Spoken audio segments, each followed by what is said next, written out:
What's good? So, Santi back with another video. Semen retention and the God concept part 7.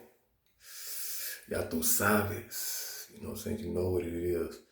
So,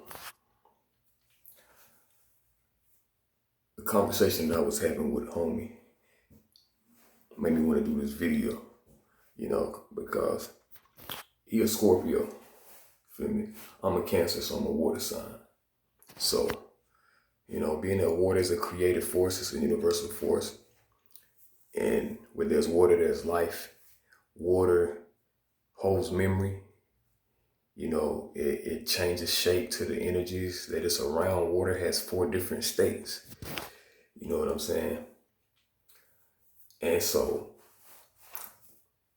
the zodiac signs you have Cancer, Pisces, Scorpio. I fucks with the Scorpios. I'm a Cancer though. But Cancers and Scorpios are very similar, but you've got, different types of Cancers, personality wise and energy wise, as you do Pisces and Scorpio.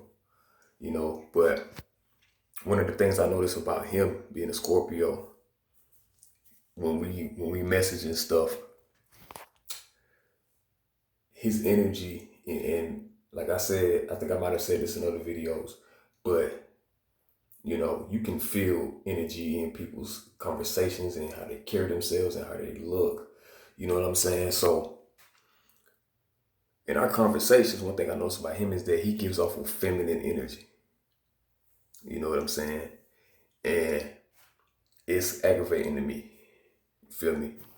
It's aggravating to me. Because the thing about it is that I notice it within his sexual expression when we talk about things of a sexual nature pertaining to women. You feel me? And so, I had to point something out to him. I was like, hey, bro, you know what I'm saying? You got a lot of feminine energy in your text messages. You know what I'm saying? Like, you got a lot of feminine energy. And I brought it up because it was aggravating me. You feel me? Because he has a knack for always bringing things back to a sexual topic. And it's like, I had to break down to him the differences between masculine and feminine energy, how feminine energy is receptive. You know what I'm saying? Feminine energy and the feminine being is receptive because it is the vacuum of creation. You feel me? So, in opposition to the masculine energy is direct, it's assertive, it's direction oriented, it has boundaries and structure. You feel me?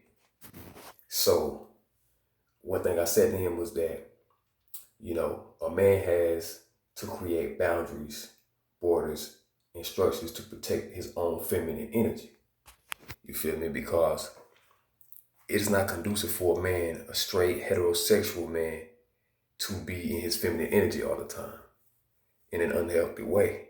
So, because you being in your emotions all the time, you being in that emotional state will keep you stuck and stagnant. You feel me? So, I had to address to him. I had to bring it up to him again because I know he's a Scorpio. And Scorpios, even the females, one thing I noticed about the males and just with him in particular is that he's the first Scorpio man that I've come across that exhibits the same characteristics as the highly sexual Scorpio females that I interacted with. But the thing about it is that he sounds like them. He don't sound like a masculine man expressing his sexual energy. He sounds like a woman. He sounds like a female. And I'm like, hey, bro, that's problematic because just the energy that he gives off, the way that he makes his statements, I'm like, bro, nah, bro, because I'm a highly sexual being. I like to have sex, and I can have sex with multiple women at one time. But at the same time, there's a time and place for that, and I'm not finna be talking about that shit. And all the time in my text messages, I cut off a female for that because she always want to talk about sex, and I'm like, look, I don't want to be in that energy unless I'm about to have sex with a woman. You feel me? I don't want to be in that energy unless I'm having sex in that moment. There is no reason for my mind. I don't need to be thinking about sex idly. when I'm at work, like, of course, sexual thoughts are gonna come, but I don't have time for that shit.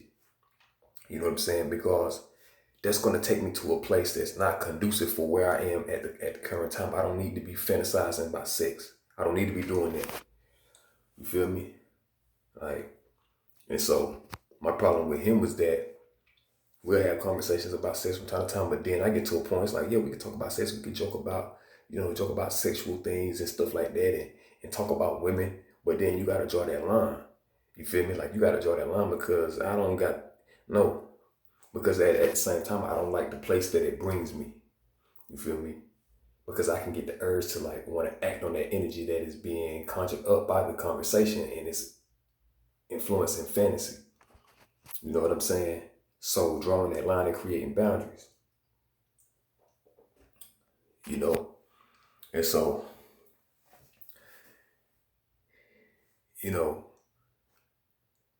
he's probably one of the first guys that I've ever come across that he's still a, you can still see him as, he's still a man. You feel me? He doesn't identify himself as bisexual or identify with the LGBTQ, but at the same time, it's like, bro, you need to keep that shit in check. I understand you a Scorpio, and that's a dark sexual energy. I understand that energy because I'm a Cancer. You know what I'm saying? And I tend to be more on the darker side of things than that which is hidden. You feel me? Delving into the mysteries. You know what I'm saying? The hidden knowledge. So I understand that reality in the sexual underworld. But, when it comes to semen retention, you have to start establishing boundaries, because you're making your energy too receptive to shit around you, and that shit is weakening you. You have to put up barriers and blocks to things that will siphon off your energy. You feel me?